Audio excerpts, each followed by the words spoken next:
जैसे कि ये GBP USD का चार्ट है। सबसे पहले एक दिन के टाइम फ्रेम में जाऊंगा, उसके बाद वहाँ सपोर्ट और रेजिस्टेंस मार्क करूंगा। जैसे कि ये एक सपोर्ट है,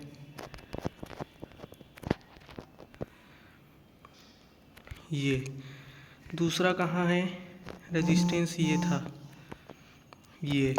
अब ठीक एक नीचे टाइम फ्रेम में जाऊंगा 4 घंटा में और उसको सही करूंगा। अगर लगता है सही करना है तो सही करूंगा। जैसे कि देख रहा हूँ, यहाँ से एक बार रेजिस्टेंस लिया, गिरा, यहाँ से लिया, गिरा, एक बार ब्रेकआउट किया लेकिन ब्रेकआउट फेल हो गया, फिर गिरा, दूसरी बार कोशिश किया, फिर फेल हो गया, ऐसा। उसके बाद एक बार ब्रेकआउट किया और यहीं पास इसका सपोर्ट लेके ऊपर गया, मतलब ये सही है लेवल, ठीक। अब जैसे कि फिर एक बार वहाँ से नीचे आया, फिर यहीं तक ही गया, है ना। उसके बाद फिर यहीं से नीचे गिरा, तो ये मेरा सही है।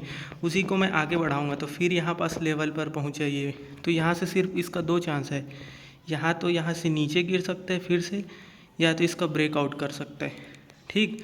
तो नीचे गिरने अगर हम लोग रिवर्सल के लिए देख रहे हैं तो क्या देख के लेंगे, तो इसके लिए एक और नीचे टाइम फ्रेम में जाएंगे 1 घंटा में। तो मैं पिछला वाला रिकॉर्ड दिखाता हूँ। 1 घंटा में पिछले वाले टाइम फ्रेम में देखो, यहाँ पास एक पैटर्न बना है, कौन सा, डबल टॉप पैटर्न, ये एम, ये ऐसा एम पैटर्न, ठीक दिख रहा है। जैसे कि 15 मिनट में जाऊँगा तो और अच्छे से दिखेगा। 15 मिनट के टाइम फ्रेम में मैं गया, ये यहाँ पास एक एम पैटर्न जैसे दिख रहा है, ठीक दिखा। अब जैसे ही इसका लो क्रॉस करेगा, एक छोटा सा जोन, छोटा सा सपोर्ट रेजिस्टेंस यहाँ बना दिया, एक छोटा सा ये सपोर्ट है, छोटा सा रेजिस्टेंस है, उसको ये ब्रेक किया है, तो मैं यहाँ एंट्री लूँगा ये वाले कैंडल में, और स्टॉप लॉस रहेगा ये ब्रेक कैंडल के थोड़ा ऊपर, या तो ये थोड़ा सा जोन के पीछे।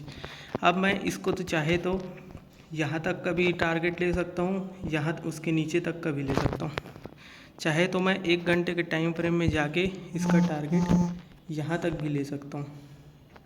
वो उस टाइम के हिसाब से है कि जैसे लेना है।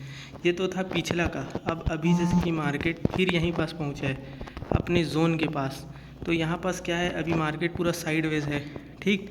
अगर यहाँ से फिर मैं देखता हूँ कैसा डबल टॉप जैसा कुछ बना दिया और उसका निक लाइन ऐसा ब्रेक कर दिया, जैसे कि फिर से ऐसा कोई निक लाइन ब्रेक कर दिया, तो मैं फिर यहाँ एंट्री कर सकता हूँ नीचे डाउन के लिए।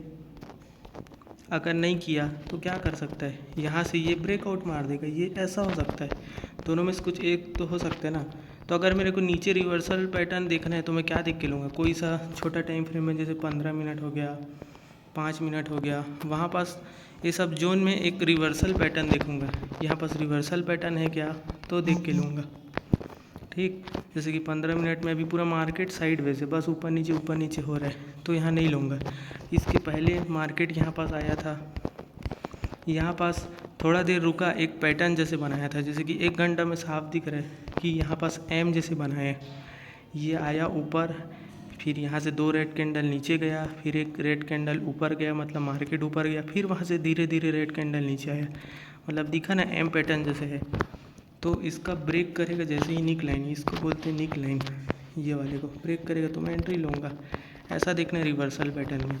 जैसे कि नीचे अपना सपोर्ट था, ये अपना सपोर्ट बनाया है ना। अब सपोर्ट में देखूँगा कि क्या बन रहा है यहाँ पास। जैसे कि मार्केट यहाँ पास आया है, तो यहाँ पास कैसा पैटर्न बन रहा है, एक जैसे कि ये बन रहा है, ये छोटा सा एक निक लाइन है, यहाँ पास